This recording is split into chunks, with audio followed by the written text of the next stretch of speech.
The sun beat down on a quiet Nashville suburb, where the rhythmic thud of a hammer echoed from a backyard. Matt Turner knelt beside a half-built treehouse, his hands steady as he drove nails into the wooden frame. His daughter, Lily, perched nearby on a lawn chair, her eyes bright with excitement. "Dad, is it going to have a ladder or a rope?" she asked, swinging her legs. "A ladder and a rope," Matt said, flashing a grin. "Gotta make sure my adventurer can get up there any way she wants." Lily giggled, sketching a sign for the treehouse in her notebook. Matt's chest swelled with pride. At 8 years old, she had her mother's sharp mind and his stubborn streak, a combination that kept him on his toes. Building this treehouse was his latest project to make her smile, a small but meaningful addition to the life he'd worked hard to create. Matt owned a security fencing business, a company he'd grown from a single truck to a trusted name across Tennessee. From residential privacy fences to high-security barriers for government facilities, his work was about protecting what mattered. It paid well, enough to buy a modest home on a few acres outside Nashville, with space for Lily to grow and for him and his wife, Claire, to build their future. Claire was the heart of their community. She volunteered at Lily's school, organized fundraisers, and had a knack for making everyone feel welcome. Matt relied on her to keep their finances in order, balancing the books for the business with a precision he admired. Their marriage wasn't perfect. Whose was? But it was solid. They'd faced lean years and celebrated the good ones, always as a team. Or so he thought. As Matt secured another plank, his phone buzzed in his pocket. A text from Claire, running late at the school meeting. "Be home by 7. He frowned. Lately, she'd been staying out longer. School events, charity dinners, even late-night texts she brushed off as work stuff. He shook it off, focusing on the treehouse. That wasn't his style. Trust was the foundation of their life together, and Claire had never given him a reason to question it. "Dad, can we paint it blue?" Lily asked, holding up her sketch. "Blue it is," Matt said, ruffling her hair. "But you're helping with the brush." The moment was interrupted by a call from Marcus, his lead installer. "Boss, we got a problem. The penitentiary job, state's pushing up the deadline. They want us on site Monday." Matt cursed under his breath. The contract to install anti-climb fencing around a new correctional facility was a game-changer, a six-figure deal that could lead to more government work. But the timing was brutal. His brother Nate's wedding was that weekend, a big event at a vineyard in Franklin. Matt had planned to be there, but this job was too big to pass up. "All right, Marcus, get the crew ready. I'll handle the logistics," Matt said, hanging up. He glanced at Lily, who was now coloring in her sketch. Missing the wedding stung, but Claire would go, representing the family. Nate would understand. That evening, over dinner, Matt broke the news to Claire. "The penitentiary job's got a new deadline. I can't make Nate's wedding." Claire set down her fork, her expression calm but thoughtful. "It's a big deal, Matt. You've been working toward contracts like this for years. I'll go to the wedding. Lily can stay with her friend Emma." "You sure?" Matt asked. "It's a lot. Rehearsal, dinner, the ceremony, all that." "I've got it," she said, squeezing his hand. "Nate and Julia deserve a great day, and I'll make sure our side of the family shows up strong." Her confidence reassured him. Claire always had a way of stepping up, whether it was managing their books or charming relatives at family gatherings. Matt leaned back, grateful for a partner who understood the demands of his work. Friday morning, Matt helped Claire load her overnight bag into her SUV. "Take lots of pictures," he said, kissing her goodbye. "Tell Nate I owe him a beer." "Will do," she said, smiling as she slid into the driver's seat. "Don't work too hard." As her car disappeared down the driveway, Matt felt a flicker of unease. Maybe it was the stress of the job or the thought of missing his brother's big day.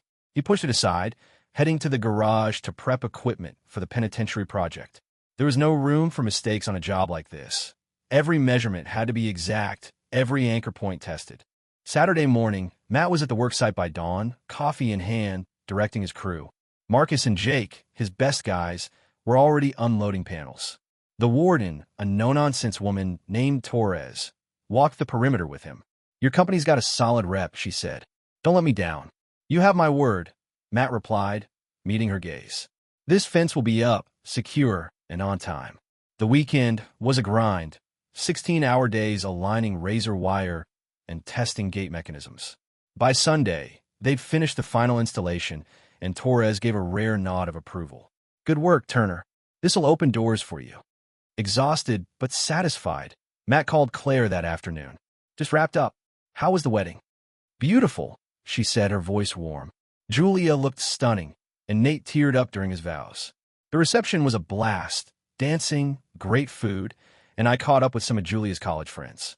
Sounds like you had fun, Matt said, smiling despite his fatigue. Drive safe coming home. I will. Miss you, she said before hanging up. Matt drove home, his mind already on the next steps for his business. The penitentiary job would lead to bigger contracts, maybe even federal ones. He pictured a future where Lily could go to any college she wanted, where he and Claire could take her on those camping trips they loved.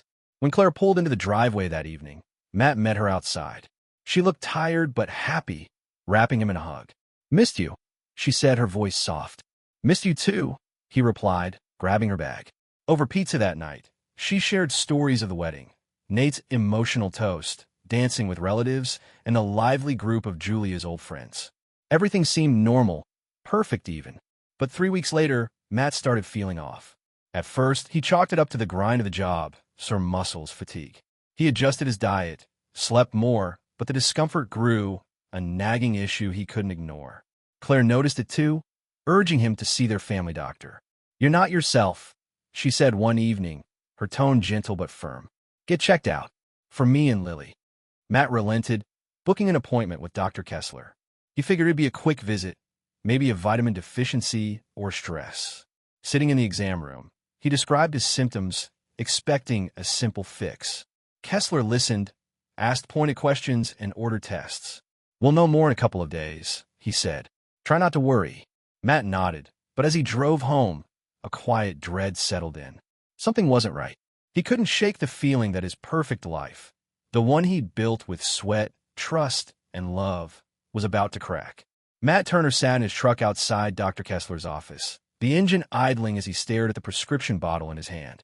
The label read azithromycin, but it was the diagnosis scribbled on the attached note that burned into his mind: chlamydia. His knuckles whitened around the bottle.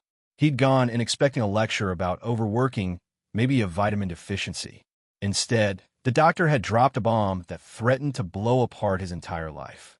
Kessler had been calm, but direct. It's a sexually transmitted infection, Matt.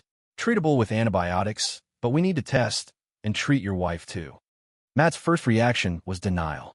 There's a mistake, he'd said, voice rising. I've only ever been with Claire. Always. Kessler's sympathetic nod only made it worse. The test is conclusive. Chlamydia doesn't appear out of nowhere. It's passed through sexual contact. The drive home was a blur.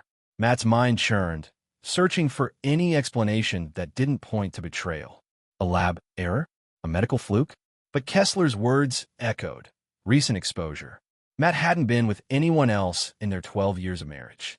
That left one possibility, and it twisted his gut like a vice. Claire, the woman he'd built a life with, who'd kissed him goodbye before his brother's wedding, had to be the source. He pulled into the driveway, the familiar side of their Nashville home now feeling foreign. Lily was at a friend's house, giving him time to confront Claire alone. He found her in the kitchen, chopping vegetables for dinner, humming softly. The normalcy of it stung. We need to talk, Matt said, his voice low and steady. He closed the door behind him, cutting off the outside world. Claire set down the knife, her eyes narrowing with concern. What's wrong? What did Kessler say? Matt placed the prescription bottle on the counter, the plastic clicking against the surface. I have chlamydia. Her face froze, the color draining in an instant. For a moment, neither spoke. The silence was heavy, like the air before a storm. That's impossible, she whispered, her hands gripping the counter's edge. That's what I told him, Matt said, watching her every move. I said there's no way, because I've only been with my wife. But the test doesn't lie, so you need to get tested and treated. Claire's hands trembled, and she turned away, staring at the half-chopped carrots. There has to be a mistake. Maybe the lab. No mistake, Matt cut in, his voice sharper now. Kessler says it's recent. So either you explain how this happened, or I start making calls to figure it out myself. She spun back, eyes wide, voice cracking. Matt, I don't know how. Maybe it's something else. Stop, he said, stepping closer. I've been faithful for 12 years. Never even thought of another woman. So if I have an STI, it came from you. Tell me the truth. Now. Claire's shoulders slumped, and she sank into a chair, covering her face with her hands. The seconds stretched on, each one tightening the knot in Matt's chest. Finally, she looked up, tears streaking her cheeks. It was at Nate's wedding, she said, her voice barely audible. There was this guy, Alex, a friend of Julia's from college. We were talking at the reception, drinking too much, and it just happened. Matt felt like he'd been punched. It just happened, he repeated, his voice cold. You accidentally slept with someone? No, I mean, she faltered, wiping her eyes. It was a mistake. I was drunk, and it didn't mean anything. I regretted it the second it was over. Did you use protection? Matt asked, his tone flat but demanding. She shook her head, staring at the floor. No. So you cheated, risked your health, my health, and then came home and acted like nothing happened. He stepped back, needing distance to keep from shouting. You let me touch you, knowing what you'd done. Matt, I didn't know I was sick, she pleaded. I haven't had any symptoms. That doesn't make it better, he snapped. It makes it worse. You didn't even think to tell me. Claire sobbed, reaching for him, but he held up a hand. Don't. Just don't. He turned to the window, staring out at the yard where he'd built Lily's treehouse. The life he thought he knew was crumbling, and the woman he trusted was the one holding the sledgehammer. Who is he? Matt asked, not turning around. Alex. I don't even know his last name, she admitted. He was just there. It was one night, Matt. One stupid night. One night that ended our marriage, he said, facing her. Her eyes widened, the weight of his words sinking in. I'm sleeping in the guest room. Tomorrow, we're both going to Kessler's. After that, we figure out what's next. Claire's voice broke as she called after him.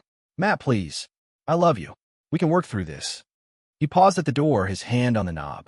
If you loved me, you wouldn't have betrayed me, and you sure as hell wouldn't have exposed me to this. The next morning, Matt called Dr. Kessler to schedule appointments for both of them. Claire took the day off work, citing a stomach_prescription 1_ illness.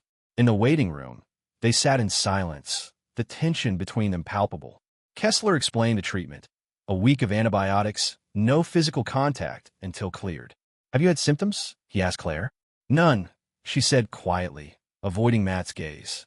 That's common, Kessler said. Many women don't notice right away, but you need to be tested to confirm. The drive home was silent.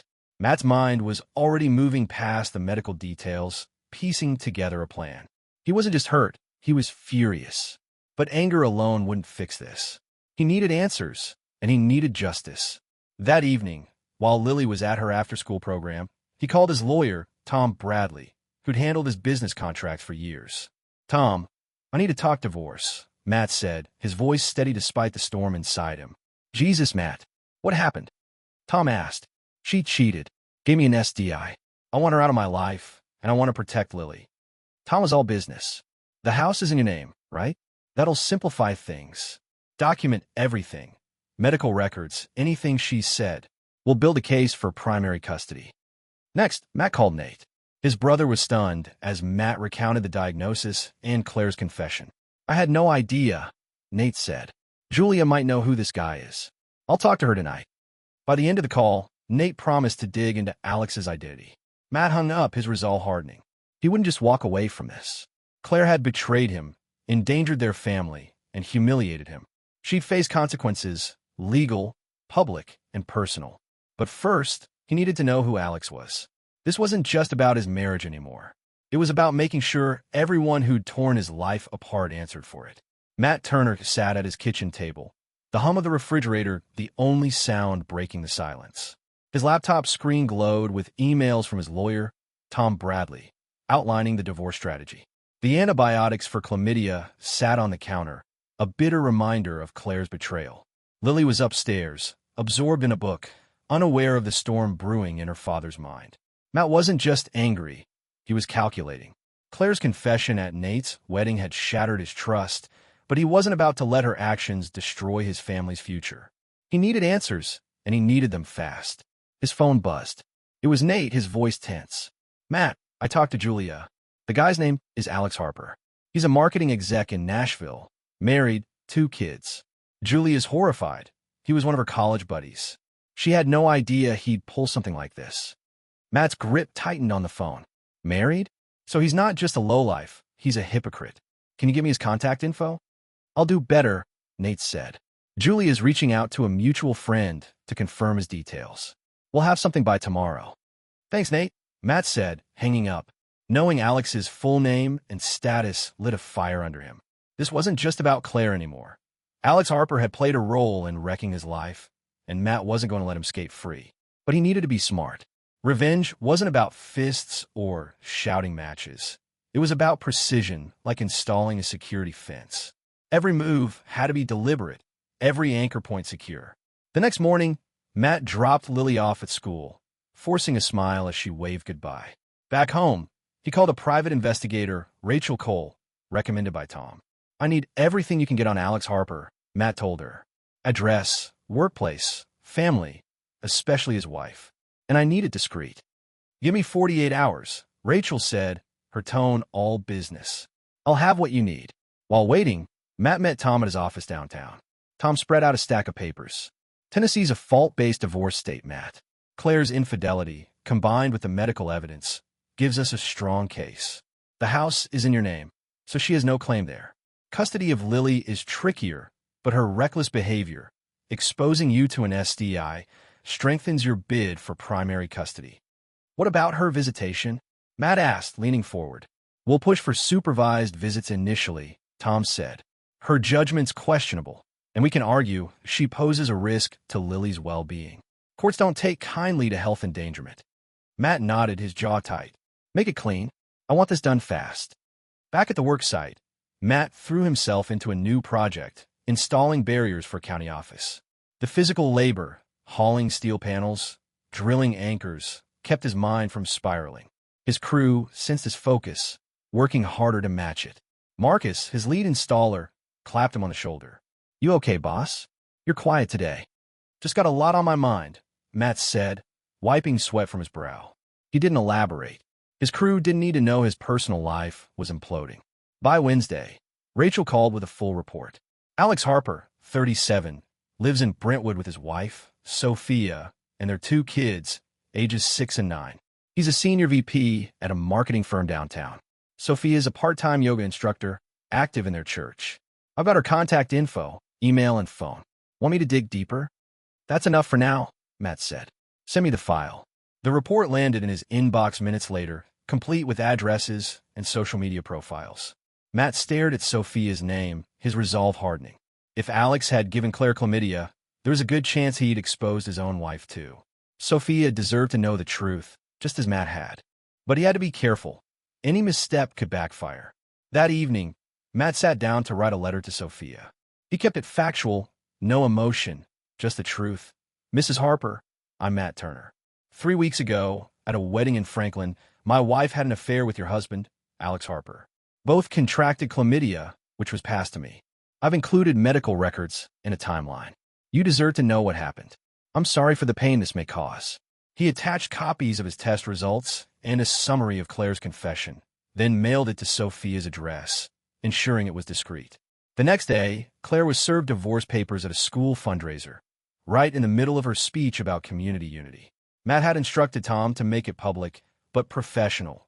No shouting, no scene, just a process server handing her the documents in front of her peers. When she got home, her eyes were red, her voice shaking. You had me serve at work, Matt? In front of everyone? You humiliated me, Matt said, crossing his arms.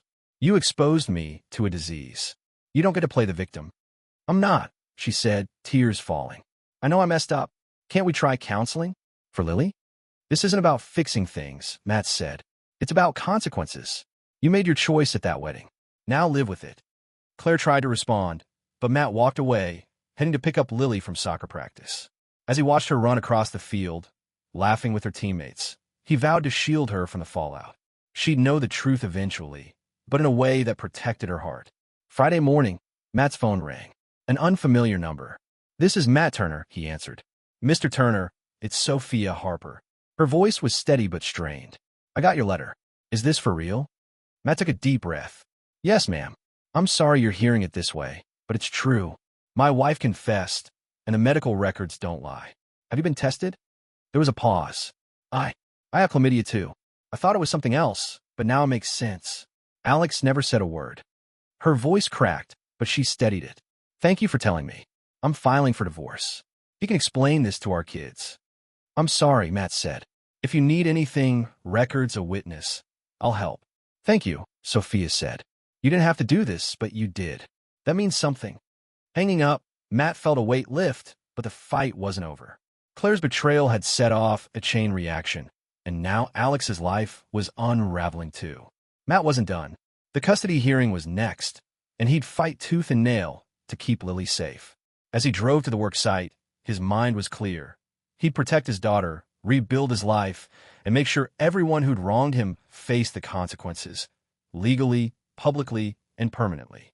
Matt Turner stood outside the Davidson County Courthouse, the Nashville skyline looming in the distance. The late morning sun did little to warm the knot in his stomach. Today was the custody hearing for Lily, and he was ready to fight. His lawyer, Tom Bradley, had built an airtight case. Claire's infidelity, the chlamydia diagnosis, and her reckless endangerment of their family's health. Matt wasn't just seeking primary custody. He wanted to ensure Lily's stability, no matter the cost. Claire had betrayed them both, and he wouldn't let her poor judgment disrupt their daughter's life. Inside, the courtroom was a sterile battlefield. Matt sat beside Tom, his hands clasped tightly as Claire entered with her attorney. She avoided his gaze, her posture rigid. The judge, a sharp-eyed woman named Carter, called the session to order. Tom presented their case with precision. Medical records proving the STI, Claire's confession to the affair at Nate's wedding, and a detailed timeline of her actions. "My client has been a devoted father," Tom said. "He's provided a stable home and prioritized his daughter's well-being." The respondent's actions, adultery and exposing Mr. Turner to a health risk, demonstrate poor judgment that could endanger the child. Claire's lawyer countered, arguing her client's remorse and commitment to Lily. "She's a loving mother who made one mistake," he said. "Supervised visitation is excessive. She poses no threat." Matt's jaw tightened. What mistake? That mistake had shattered his trust and put his health at risk. He glanced at Tom, who gave a subtle nod, signaling confidence. Judge Carter reviewed the evidence, her expression unreadable.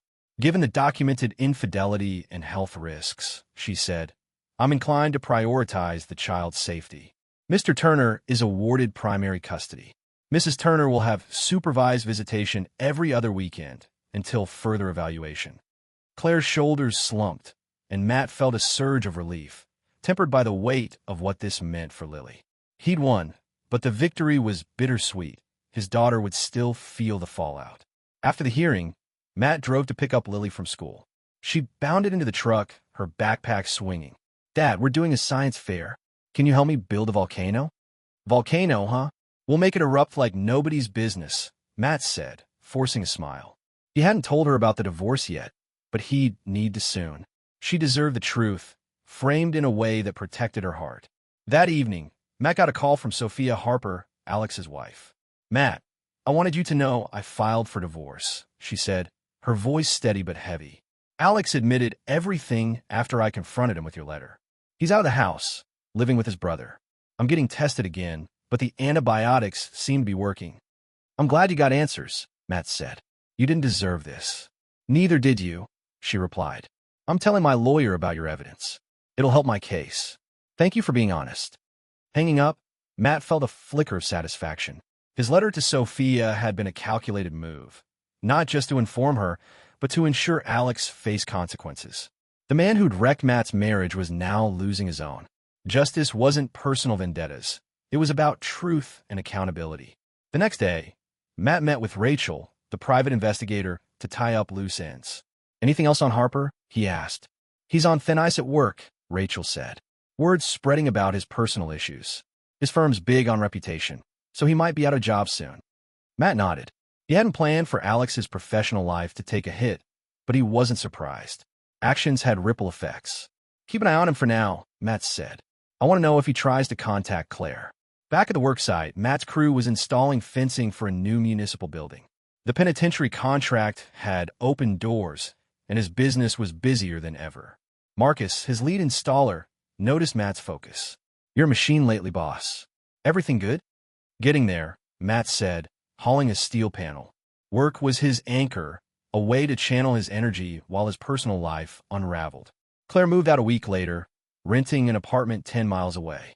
Matt helped her pack, not out of kindness, but to ensure she left quickly. As she loaded the last box into her car, she turned to him. "Matt, I know you hate me, but I'm trying to make this right. I'll do whatever it takes to stay in Lily's life." "This isn't about hate," Matt said, his voice firm. "It's about trust. You broke it, and Lily deserves better than that." Claire nodded, tears in her eyes, and drove away. Matt stood in the driveway, watching her car disappear, feeling the finality of it. The house was his, Lily was safe, and Claire was out of their daily lives. That night, Matt sat down with Lily at the kitchen table. "Sweetheart, we need to talk about Mom," he said, choosing his words carefully. "She made some choices that hurt our family, so she's going to live somewhere else for now. You'll still see her, but you'll stay with me most of the time." Lily's brow furrowed. "Is it because of me?" "No, kiddo," Matt said, pulling her into a hug. "This is about grown-up stuff. You're the best thing in my life, and that's never changing." She nodded, clinging to him, and Matt vowed to keep her world as steady as possible. The following week, Tom called with an update. Claire's not fighting the divorce terms.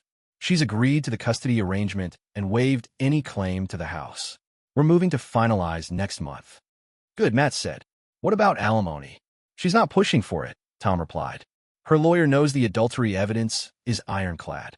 You're in the clear." Matt hung up, a weight lifting. His plan was working, clean, legal, and focused on protecting Lily. But he wasn't done. Alex Harper's life was unraveling, and Claire was facing the consequences of her choices. Matt's next move was to ensure his business thrived, giving Lily the future she deserved. He opened his laptop, reviewing bids for a new federal contract.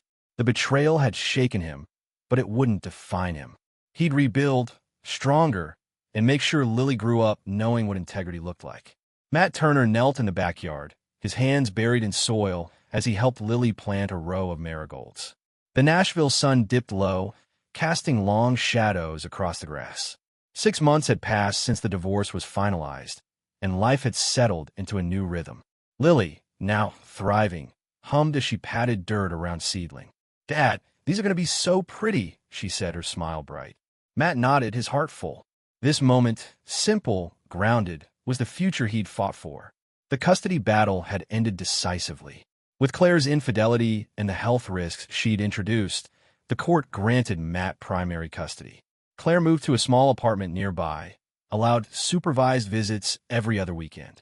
She'd started therapy, hoping to rebuild trust with Lily, but Matt kept his focus on his daughter's stability. He'd explained the divorce to her in gentle terms. "Mom made some bad choices, but she loves you. You'll always have me, and we'll figure this out together."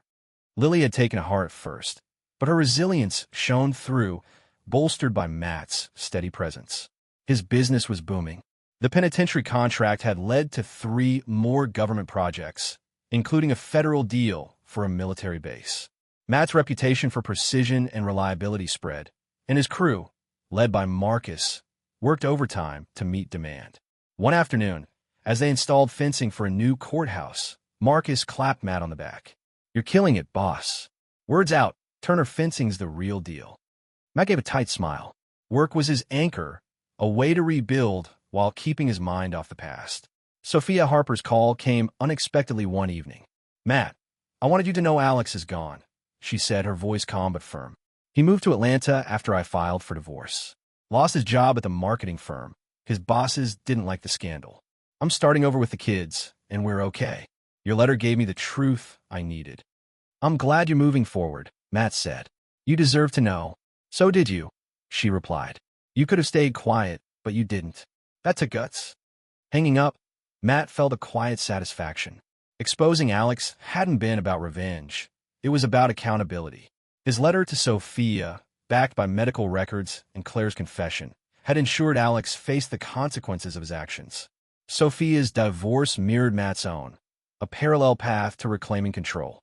Alex's life had unraveled, not through violence or vengeance, but through the simple power of truth.